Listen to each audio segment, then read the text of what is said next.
কাফন চোর, কিন্তু কাফন চোরার বুঝে আসছে আমি অপরাধী।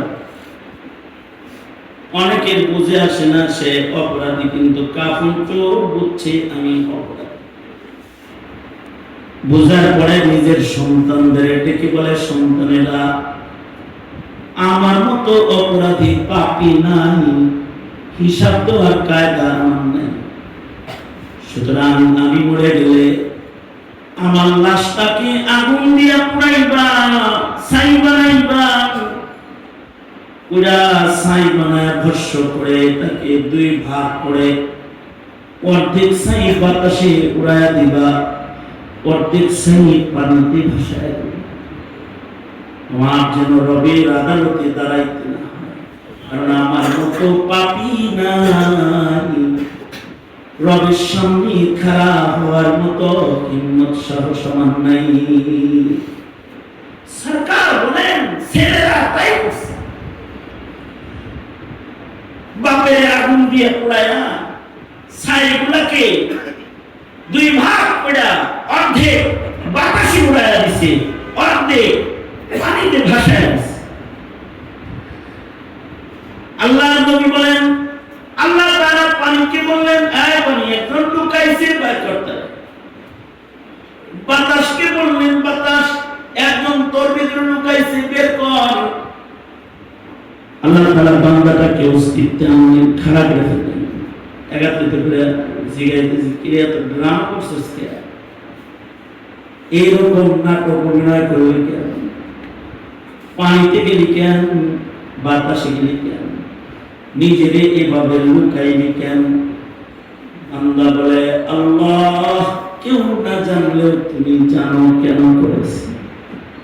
আমি তোমাকে ভয় পাই, আমি অপরাধী, তোমার সামনে দাঁড়ানোর যোগ্যতা আমার নাই, তাই নিজেকে আড়াল করেছি, লুকাইছি। লাখ নবী বলেন, আল্লাহ তাআলা বলেন, যা বান্দা তুই আমাকে ভয় পাস, এই কারণে তোকে মাফ করে দিলাম।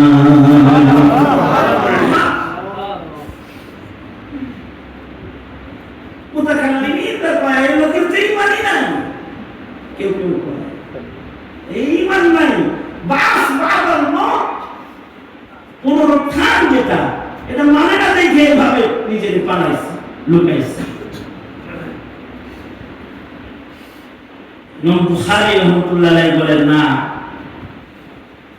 বাস বাদল মতের ইমামত আছে, তার হিসাবের দিনের ভয় তো আছে আছে,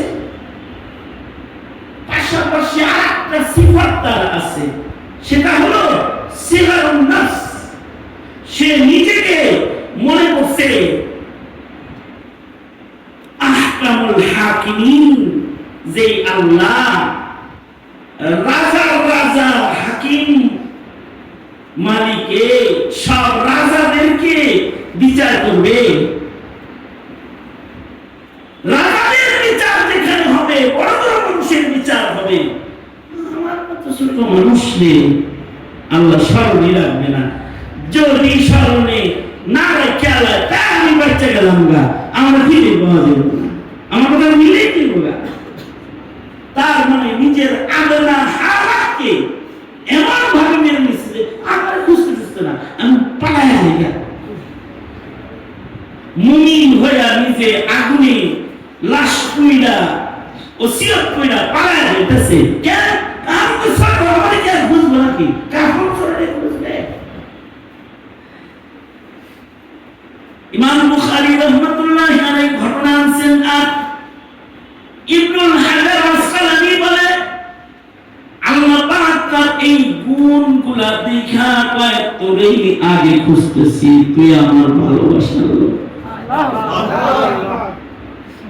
তুই যেহেতু নিজেকে ছোট বানাইছো, সামনে পড়াইছো, অনেকগুলা পছন্দের গুণ তোর ভেতরে আছে, তাই তোরে আগে খুঁজে বের করছি, পালাইছিলি কেন? বান্দা বলে, আল্লাহ আপনি জানেন কেন পালাইছি, আপনার ভয় পাই।